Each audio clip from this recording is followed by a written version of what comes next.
Students, welcome to back to your own physics class. और पिछली class में हमने बेसिकली वर्क की डेफिनेशन पढ़ी थी कि भाई वर्क क्या होता है, कब हम वर्क कहते हैं कि हो चुका है, कब वर्क होने वाला है, ठीक है, कब वर्क हुआ है, कब वर्क पॉजिटिव है, कब वर्क नेगेटिव है, ये हम पढ़ चुके हैं। आज जिस टॉपिक को हम लेके आए हैं वो हमारी प्रैक्टिकल लाइफ से जुड़ा हुआ बहुत इंपॉर्टेंट टॉपिक है और उसको हम कहते हैं एनर्जी। तो अभी तक हमने एनर्जी की क्या डेफिनेशन पढ़ी? एबिलिटी या कैपेसिटी। सिंपली कह दो एबिलिटी और कैपेसिटी टू डू वर्क। भाई कोई भी चीज अगर काम कर सकती है तो हम कहते हैं काम करने की कैपेबिलिटी को एबिलिटी कहते हैं। क्या बोलते हैं?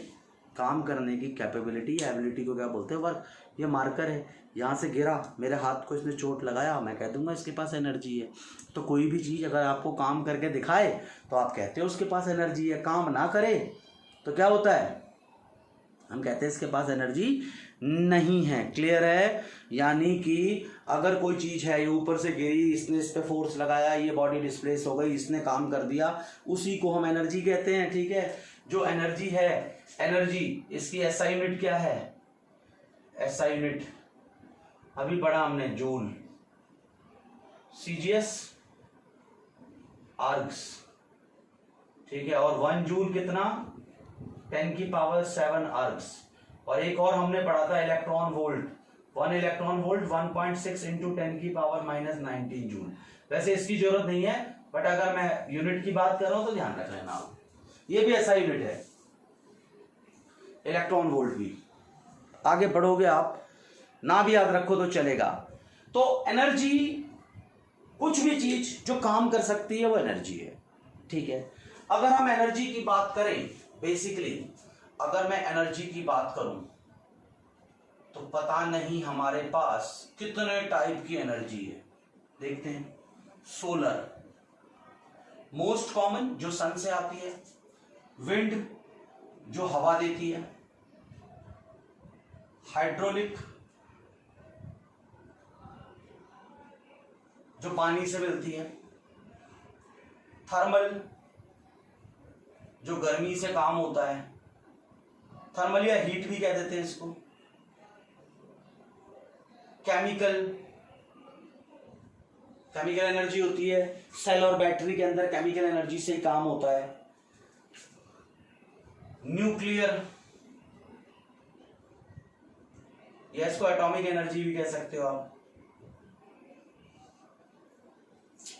Tidal energy, geothermal energy.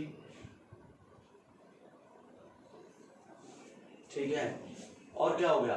Nuclear, thermal, chemical, atomic है ना, टाइडल है ना, इलेक्ट्रिकल, साउंड, क्या हो गया? Electric, sound. ये बहुत सारी टाइप्स है एनर्जी की। जितनी टाइप है, जहां भी आपको लगता है कि कोई काम हो रहा है वो एक एनर्जी का टाइप है, और उस एनर्जी के टाइप में से हमें बहुत इंपॉर्टेंट टाइप पढ़ना है जिसको हम मैकेनिकल एनर्जी कहते हैं। Mechanical energy. और ये क्या है? एनर्जी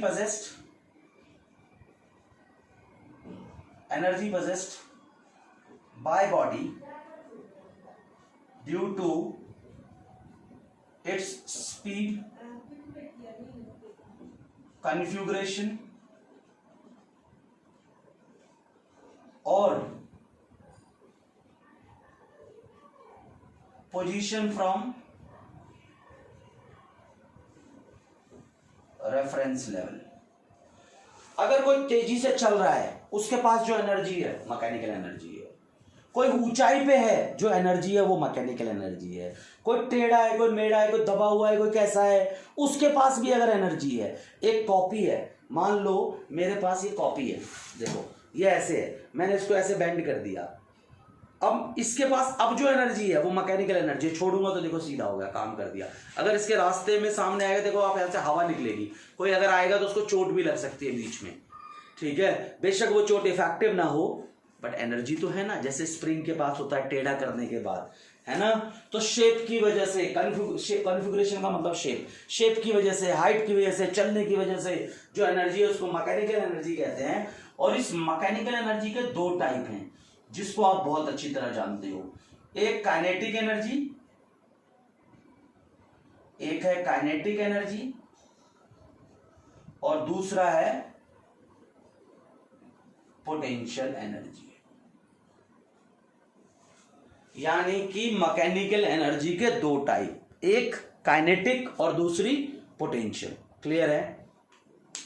आपको बेसिकली ये दो ही टाइप की एनर्जी पढ़नी है। स्क्रीन को पॉज कर ले बेटा और इसको राइट डाउन करें, इंपॉर्टेंट है, लिखते जरूर जाएं। और अगर कोई डाउट आता है तो कमेंट जरूर करें, उसी समय राइट डाउन कर लें, सारे डाउट स्केल को अलग से कमेंट में डाल दें ताकि आपको उसका सॉल्यूशन दे पाऊं मैं, है ना।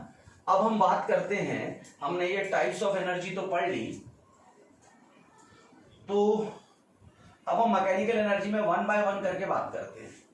सबसे पहले हम किसकी बात करें? सबसे पहले हम बात करते हैं, अगर हमने बात करते हैं तो हम पोटेंशियल एनर्जी की बात करते हैं। करें पोटेंशियल एनर्जी की, तो देखो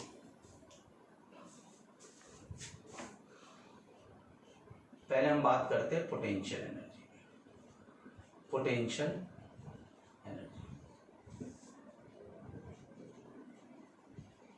energy possessed by a body due to its configuration। Configuration का मतलब आप शेप भी लिख सकते हो। And position from reference level. भाई जमीन से या किसी भी हाइट से किसको आप रेफरेंस मान रहे हो? मान लो यहां है, यहां के कंपैरिजन में पोटेंशियल एनर्जी अलग होगी। इस हाथ का, इस मार्कर की अगर मैं पोटेंशियल एनर्जी की बात करूं तो इसके रिस्पेक्ट में जीरो होगी, बट ग्राउंड के रिस्पेक्ट में पॉजिटिव होगी, क्योंकि ये यहां से हाथ को नुकसान तो नहीं पहुंचा सकता, बट अगर आप यहां से ये गिरेगा तो नीचे जाके आवाज करेगा। इसके रिस्पेक्ट में जीरो है, बट यहां देखो इसके रिस्पेक्ट में अब पोटेंशियल एनर्जी पॉजिटिव है, यहां पर जीरो है। तो potential energy position from reference level और शेप यानी कॉन्फ़िगरेशन, दो बातों पे डिपेंड करता है। और ये जो पोटेंशियल एनर्जी है, ये क्या होता है? पोटेंशियल एनर्जी को आप अगर आप देखो, जो ये पोटेंशियल एनर्जी है, पोटेंशियल एनर्जी है, इसको भी आप फर्दर दो तरीके से समझ सकते हो। एक तो ग्रेविटेशनल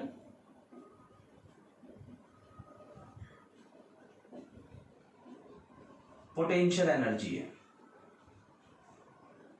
और इसी का दूसरा भाई है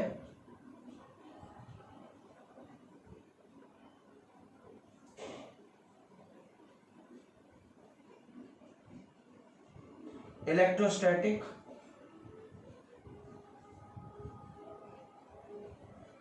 पोटेंशियल एनर्जी।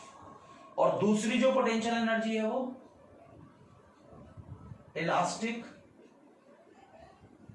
पोटेंशियल एनर्जी है। ये ध्यान रखना। ग्रेविटेशनल पोटेंशियल एनर्जी क्या होती है? मान लो आप यहां हो, आप यहां से यहां रखा किसी चीज को, इसके पास एनर्जी है ग्राउंड के रिस्पेक्ट में, ग्राउंड इसको खींच लेगा।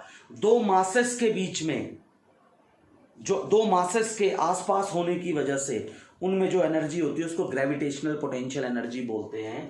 दो मासेस की वजह से। ये किसकी वजह से आता है? Due to two masses, due to two और मोर मासेस। क्योंकि दो मास एक दूसरे को अट्रैक्ट करते हैं, अट्रैक्शन की वजह से फोर्स लगता है, फोर्स की वजह से काम होता है, और काम का मतलब एनर्जी। तो ये gravitational potential energy due to two और मोर चार्जेस। अगर चार्जेस की वजह से भी एनर्जी होती है, दो चार्जेस हैं, एक दूसरे को रिपेल करते हैं, एक दूसरे को अट्रैक्ट करते हैं। क्लियर है? अट्रैक्शन और रिपल्शन की वजह से मतलब फोर्स, काम होना, तब भी एनर्जी होती है, उसको भी इलेक्ट्रोस्टैटिक पोटेंशियल एनर्जी बोलते हैं। और दूसरा होता है इलास्टिक पोटेंशियल एनर्जी, जो स्प्रिंग में होता है। स्प्रिंग के कंप्रेशन और एक्सटेंशन और ट्विस्ट, आपने देखा होगा खिलौनों में स्प्रिंग को घुमा करके रख देते हैं, कभी कभी स्प्रिंग को दबाते हैं। जो बुलेट फायर होती है उसमें भी स्प्रिंग का सारा फंक्शन है। तो स्प्रिंग के दबने से, स्प्रिंग के घूमने से, स्प्रिंग के खींचने से जो एनर्जी होती है उसको इलास्टिक पोटेंशियल एनर्जी कहते हैं। खिंची हुई स्ट्रिंग में, खिंची हुई रबर बैंड के अंदर, ठीक है ना, मुड़ी हुई स्प्रिंग के अंदर जो एनर्जी होती है उसको क्या होता है, उसको क्या बोलते हैं, इलास्टिक पोटेंशियल एनर्जी। और हाइट की वजह से, कोई छत के ऊपर हो, कोई चीज वो वहां से गिरे, आप कुछ काम करे, कोई यहाँ पर है ना, फिर जमीन के हिसाब से अलग अलग हाइट पे है, तब जो उसके पास एनर्जी है उसको ग्रेविटेशनल पोटेंशियल एनर्जी बोलते हैं। तो आप बेसिकली ध्यान रखें कि जो चीज वापस आ सकती है, जिसमें इलास्टिसिटी होती है, उसके पास जो एनर्जी स्टोर्ड होगी वो इलास्टिक पोटेंशियल एनर्जी है। कुछ फोर्सेस ऐसी होती हैं ग्रेविटेशनल और चार्जेस के बीच वाली फोर्स, उनमें भी अगर वो मासेस और चार्जेस अलग अलग हों तो उनके पास भी एनर्जी होती है, और उसको हम क्या बोलते हैं, पोटेंशियल एनर्जी, ग्रेविटेशनल या इलेक्ट्रोस्टैटिक पोटेंशियल एनर्जी। ध्यान रखना आप, है ना। अच्छा, इसमें ध्यान रखना आप, अगर मैं ग्रेविटेशनल पोटेंशियल एनर्जी की बात करूं, आप ध्यान से समझना, यहां पर एक सरफेस है, यहां पर एक ब्लॉक रखा हुआ है, अर्थ सरफेस है ये। मैं जानता हूं कि एक्शन लग रहा है इधर, रिएक्शन लग रहा है इधर, है ना। ये अपने आप तो ऊपर जाएगा नहीं। Let a constant force F is applied such that आप उतनी ही फोर्स लगा रहे हो जो कि mg को बैलेंस कर दे, और इसको कांस्टेंट स्पीड से ऊपर ले जा रहे हो। Body moves with constant speed. आप जानते हो चलने के लिए नेट फोर्स की जरूरत होती ही नहीं है। क्या होता है, कोई भी चीज अगर चल रही है, नेट फोर्स 0 हो, तब भी स्पीड पॉसिबल है।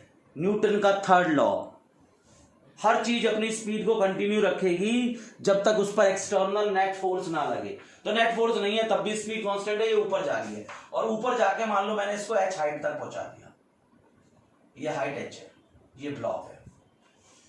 तो वर्क डन का फॉर्मूला क्या होता है, Fs cos ऑफ थीटा, और यहां थीटा कितना है, 0 डिग्री, क्योंकि मैं फोर्स भी ऊपर लगा रहा हूं,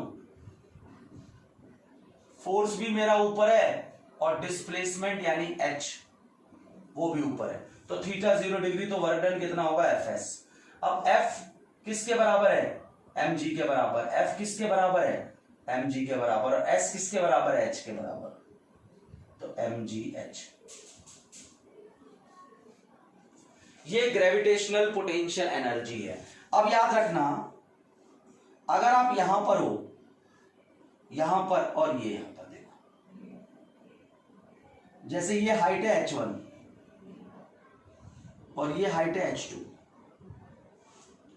अगर आप यहां और यहां के बीच का पोटेंशियल डिफरेंस निकालना चाहो तो कैसे निकालोगे, mgh2 माइनस mgh1,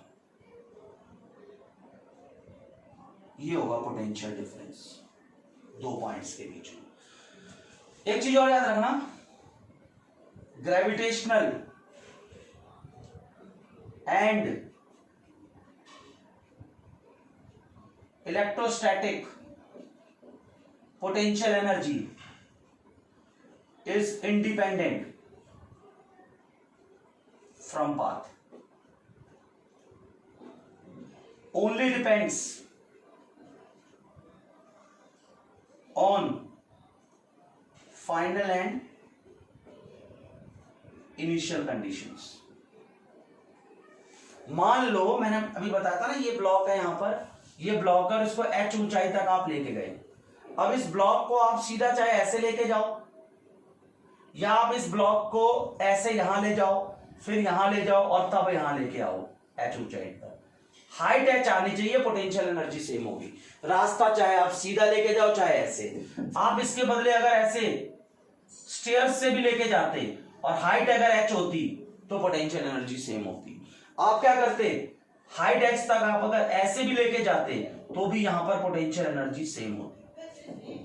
यानी बॉडी की पोटेंशियल एनर्जी इस बात पे डिपेंड नहीं करती कि आपने पोटेंशियल एनर्जी गेन करने के लिए पाथ कौन सा चुना, सिर्फ इस बात पे डिपेंड करती है, भाई देखो ये मार्कर है यहां पर, इस हाथ के कंपैरिजन में यहां है, मैंने क्या किया इसको यहां से यहां लाया, अब भी पोटेंशियल एनर्जी mgh। मैं क्या कर रहा हूं, इस मार्कर को पहले इधर ले जा रहा हूं, फिर यहां ला रहा हूं, फिर यहां ले आ रहा हूं।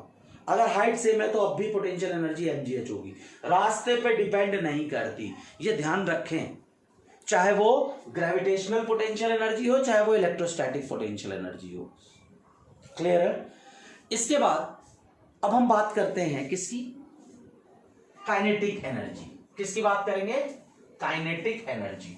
स्क्रीन को पॉज करके राइट डाउन जरूर करें बेटा, क्लास आपकी है, किसी भी डाउट के लिए कमेंट भी जरूर करें, क्योंकि आपके कमेंट ही मुझे बताएंगे कि मुझे और क्या क्या आपको बताना चाहिए।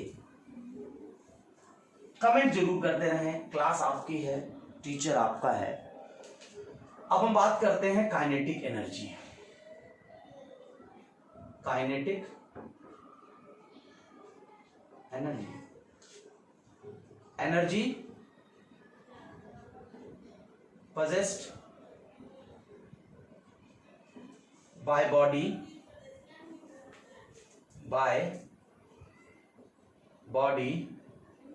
due to its velocity। भाई कोई बॉडी चल रही है, चलने की वजह से जो उसके पास एनर्जी है वो एनर्जी क्या कहलाएगी, काइनेटिक एनर्जी। और काइनेटिक एनर्जी को के ई से डिनोट करते हैं, कुछ लोग इसको के भी लिख लेते हैं और उसका फॉर्मूला होता है हाफ एम वी स्क्वायर। यहां पर के या के ई को आप बोलोगे, क्या बोलोगे, काइनेटिक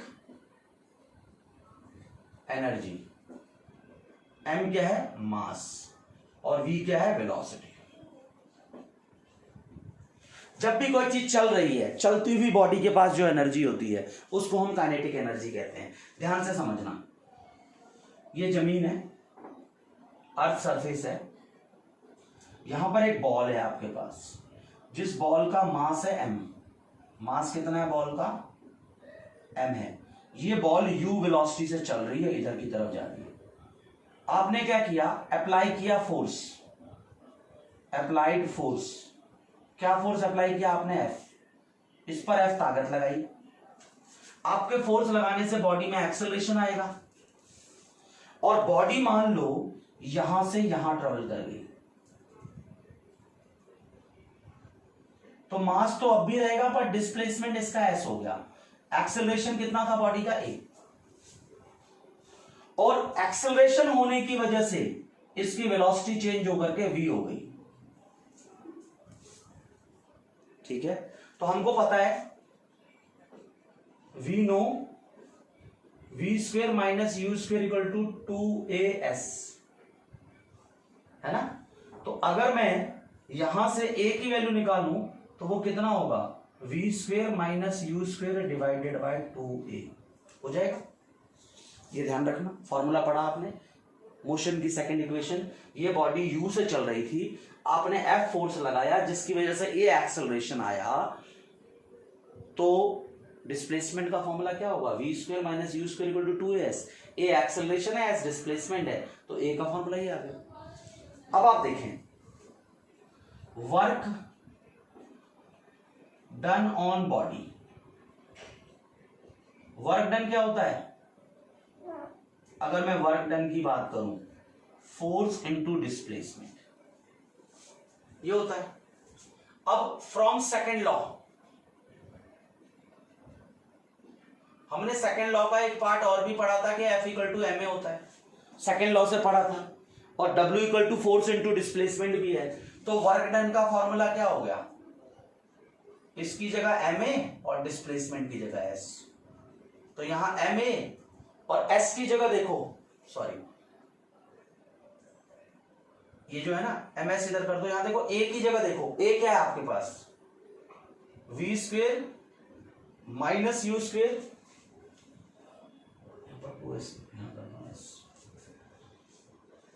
यहां पर ए की जगह v square minus u square by 2s है ना, तो v square minus u square by 2s, s से एस कट गया, m v square by 2 minus m u square by 2। अगर मैं देखूं तो यहां पर इस जगह पर शुरू में अगर स्पीड u थी, मास m है और यहां पर v है, तो इसको बोलते हैं काइनेटिक एनर्जी फाइनल। यहां पर जो काइनेटिक एनर्जी होगी हाफ एम वी स्क्वेयर, यहां पर स्पीड v है, और यहां पर क्या है हाफ एम वी स्क्वेयर, क्योंकि यहां स्पीड u है, इसको क्या बोलते हैं इनिशियल। ये वर्क डन, तो वर्क डन इक्वल टू इसको बोलते हैं change in kinetic energy, change in kinetic energy. तो work done equal to change in kinetic energy होता है, ये एक थ्योरम है, इसको हम लोग कहते हैं वर्क एनर्जी थ्योरम, कि वर्क डन हमेशा चेंज इन काइनेटिक एनर्जी के बराबर होता है। अब आप देखो, हम तो काइनेटिक एनर्जी का फॉर्मूला निकाल रहे थे, तो हम क्या करें, अगर हम इफ ये माने कि शुरू में बॉडी रुकी हुई है, ये रेस्ट पे है, उस केस में देखो वर्क डन कितना होगा, ये वाला केस पूरा जीरो हो जाएगा, तो वर्क डन कितना होगा हाफ एम वी स्क्वेयर, और हम कह सकते हैं कि work done is equivalent to energy. तो ये जो काइनेटिक एनर्जी होता है इसका फॉर्मूला इसीलिए हम हाफ एम वी स्क्वेयर करते हैं। अगर वर्क एनर्जी थ्योरम प्रूफ करना हो तो यहीं तक करना, अगर फॉर्मूला निकालना हो तो यहां तक कर सकते हैं आप। तो ये काइनेटिक एनर्जी है, किसी भी बॉडी में उसके चलने की वजह से जो एनर्जी आती है वो काइनेटिक एनर्जी है, और उसकी वैल्यू कितनी है हाफ एम वी स्क्वेयर, जहां पर एम क्या है मास, वी क्या है वेलोसिटी। क्लियर है। अब एक छोटा सा रिलेशन और है भाई, काइनेटिक एनर्जी मुझे लगता है कि आपको समझ में आया होगा। अगर कोई भी डाउट है तो कमेंट जरूर करें। इससे पहले जब हमने पहला लॉज ऑफ मोशन पढ़ा था, उसमें हमने एक टॉपिक पढ़ा था जिसको हम कहते हैं अच्छा, इस टॉपिक का नाम पहले मैं लिख देता हूं जो मैं निकालना चाहता हूं। इसको बोलते हैं relation between kinetic energy and momentum. Kinetic energy और मोमेंटम के बीच का रिलेशन लिखते हैं। देखो, काइनेटिक एनर्जी आपको पता है हाफ एम वी स्क्वेयर, और इसको के लिख देते हैं, तो फॉर्मूला आ गया K equal to half m v square, पहली इक्वेशन। आपको पता है मोमेंटम, इसको हम पी से डिनोट करते हैं, ये होता है एम इंटू वी। यहां देखो, इसको दोबारा कॉल करो, kinetic energy equal to half m v square, इसको m से मल्टीप्लाई भी कर दो, डिवाइड भी कर दो, तो देखो क्या बनेगा। ये m तो इसके साथ आ गया, यहां देखो m और m का स्क्वायर v का स्क्वायर, तो क्या मैं सिंपली mv का होल स्क्वायर लिख सकता हूं। भाई देखो, ये m और ये m की पावर 2 हो जाएगा ना, और यहाँ v की पावर 2 है तो होल की पावर 2 लिख दी। आपको पता है ना कि अगर a की पावर 2 हो और b की पावर भी 2 हो तो इसको लिख सकते हो a b की पावर 2। ये फॉर्मूला होता है, इसको हमने ऐसे लिखा। तो काइनेटिक एनर्जी देखो mv इक्वल टू p, तो क्या लिखोगे आप p स्क्वेयर बाई 2m, तो p square equal to 2km और p इक्वल टू कितना अंडर रूट 2km। ये काइनेटिक एनर्जी और मोमेंटम के बीच का रिलेशन है। कभी कभी ये भी पूछ लेते हैं कि काइनेटिक एनर्जी की momentum equal to under root 2km के बराबर होता है, इसको प्रूव करके बताओ। क्लियर है। आई होप कि आपको ये समझ में आया होगा। किसी भी प्रॉब्लम के लिए कमेंट जरूर करें। अच्छा बेटा, इस पे बेस्ड ना ज्यादातर न्यूमेरिकल्स आते हैं, न्यूमेरिकल प्रॉब्लम इस पे बहुत पूछा जाता है कि भाई इस टाइप पे न्यूमेरिकल आते हैं, तो वो न्यूमेरिकल्स हम जो है आपको जैसे ही चैप्टर खत्म होगा उसके बाद न्यूमेरिकल्स के वीडियोस अपलोड करेंगे, और उस समय आपको इस फॉर्मूले की इंपॉर्टेंस का ज्यादा अच्छी तरह से पता चलेगा। अच्छा, हम अब बढ़ते हैं अपने अगले टॉपिक की तरफ, और हमारा अगला टॉपिक क्या है, एक बहुत इंपॉर्टेंट थ्योरम है, बहुत इंपॉर्टेंट थ्योरम है, बहुत इंपॉर्टेंट प्रिंसिपल है, उसको बोलते हैं लॉ ऑफ कंजर्वेशन ऑफ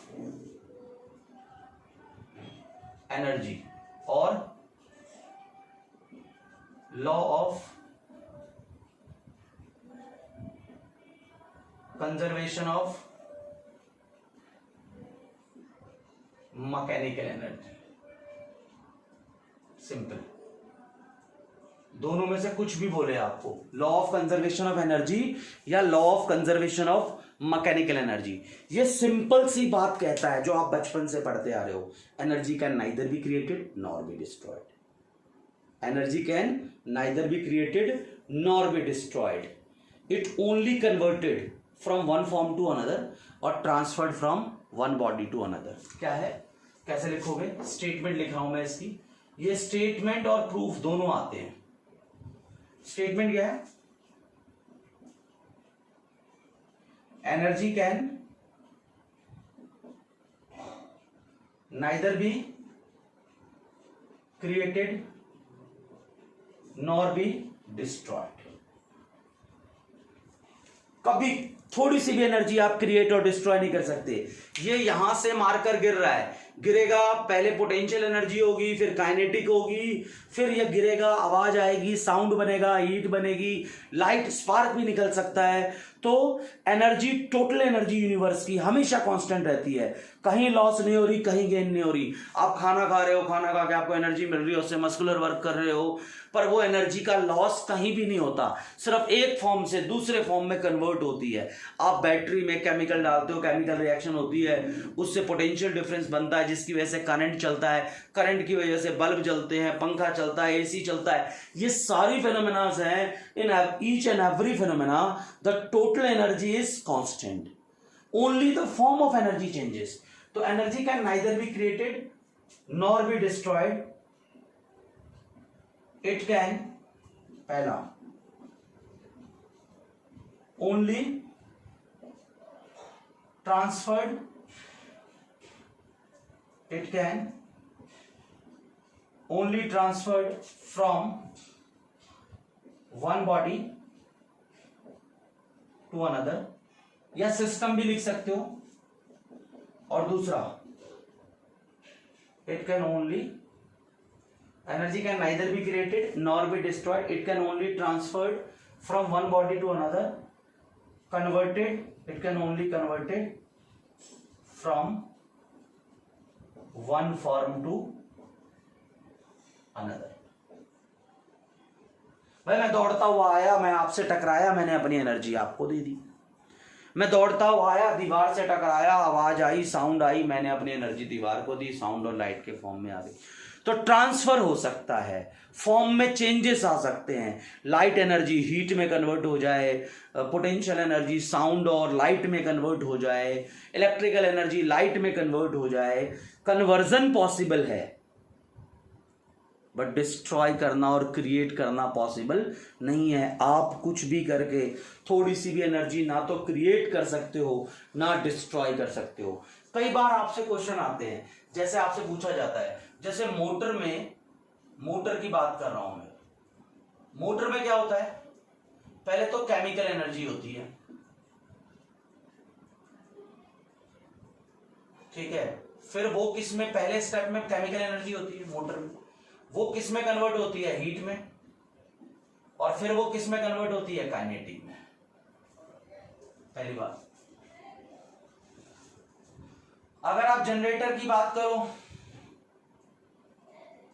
उसमें क्या होता है, मैकेनिकल एनर्जी होती है, मैकेनिकल एनर्जी एमई, वो किस में कन्वर्ट होता है, इलेक्ट्रिकल में।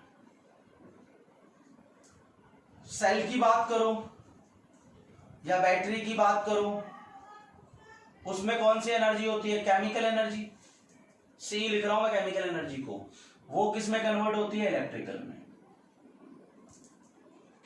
बल्ब की बात करो, उसमें इलेक्ट्रिकल एनर्जी होती है, जो कि लाइट और हीट में कन्वर्ट होती है ना। अगर आप थर्मल पावर प्लांट की बात करो, अब इतना सारा लिखना तो पॉसिबल नहीं है, मैं कुछ कुछ बता रहा हूं आपको। जैसे आप प्रेस की बात करो, हीटर की बात करो, हीटर और प्रेस बिजली से चलता है, इलेक्ट्रिकल एनर्जी हीट एनर्जी में कन्वर्ट होती है। अगर आप थर्मल पावर प्लांट की बात करो, थर्मल पावर प्लांट की बात करो, पहले क्या होता है, मान लो थर्मल पावर प्लांट में लकड़ी को जलाएंगे तो केमिकल एनर्जी किस में कन्वर्ट होगी, हीट में। हीट से स्टीम बनाएंगे, उसके पास काइनेटिक एनर्जी आएगी, उससे क्या होगा, इलेक्ट्रिकल एनर्जी बनेगी। तो केमिकल हीट में, हीट किस में, काइनेटिक में, और काइनेटिक किस में, इलेक्ट्रिकल में। हाइड्रो इलेक्ट्रिक पावर प्लांट में डैम बना के पानी को स्टोर करते हैं, पोटेंशियल एनर्जी होती है, वो पानी नीचे गिरता है काइनेटिक एनर्जी में, और काइनेटिक इलेक्ट्रिकल एनर्जी में कन्वर्ट होता है। ठीक है। इसके बाद सोलर सेल में लाइट एनर्जी इलेक्ट्रिकल में कन्वर्ट हो जाती है। अगर आप बात करो एलपीजी को जलाते हो तो केमिकल एनर्जी, हीट एनर्जी और लाइट एनर्जी में कन्वर्ट होता है। सेल और बैटरी का बताया। स्टीम इंजन में क्या होता है, स्टीम इंजन में क्या होता है, हीट एनर्जी काइनेटिक एनर्जी में कन्वर्ट होती है। तो ये कन्वर्जन था कि भाई किस तरह से एनर्जी का कन्वर्जन हो सकता है किसी भी केस में। जो जो मैंने आपको बताए हैं उसको राइट डाउन जरूर कर लें। स्टीम इंजन में हीट एनर्जी काइनेटिक में जाती है, सेल में केमिकल इलेक्ट्रिकल में, एलपीजी जब बर्न करते हैं तो केमिकल एनर्जी लाइट और हीट में कन्वर्ट होती है। सोलर सेल में लाइट एनर्जी किस में कन्वर्ट होती है, सोलर सेल में लाइट एनर्जी इलेक्ट्रिकल एनर्जी में कन्वर्ट होती है। सोलर लैंप जो होता है उसमें क्या होता है, लाइट एनर्जी, सोलर हीटर या सोलर लैंप में लाइट एनर्जी किस में कन्वर्ट होती है, लाइट और हीट के अंदर, है ना। कार के इंजन में केमिकल एनर्जी हीट एनर्जी में कन्वर्ट होकर फिर काइनेटिक एनर्जी देती है। तो ये सब कन्वर्जन जरूर याद रखें। इसके बाद जो हमने law of conservation of energy पढ़ी है, हमें इस law of conservation of energy का प्रूफ भी आता है। कई बार पूछते हैं तो भाई law of conservation of energy को आप प्रूव करके बताएं। तो law of conservation of energy का जो प्रूफ है, ठीक है, वो हम अपने नेक्स्ट क्लास में पढ़ेंगे। आज की क्लास हम यहीं ख़त्म करते हैं। बच्चों की बड़ी रिक्वेस्ट आती थी कि सर वीडियोस को थोड़ा छोटा छोटा बनाएं, तो वीडियोस आपकी कन्वीनियंस के हिसाब से, क्योंकि आपकी क्लास है तो छोटे वीडियोस बना रहे हैं। वीडियो देखते रहें, पढ़ते रहें, नोट्स बनाते रहें और किसी भी डाउट के लिए कमेंट करते रहें, क्योंकि क्लास आपकी है। Thank you so much.